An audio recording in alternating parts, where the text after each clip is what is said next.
સુરત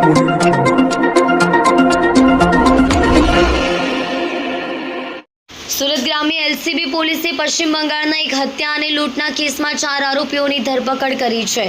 આરોપીઓએ 18 મે 2025ના રોજ પશ્ચિમ બંગાળના ઉત્તર દિનાજપુર જિલ્લાના ઓલપોકર વિસ્તારમાં મહોલ્લાના 4 ઇસમોએ એક યુવકની હત્યા કરીને લૂંટ ચલાવી હતી।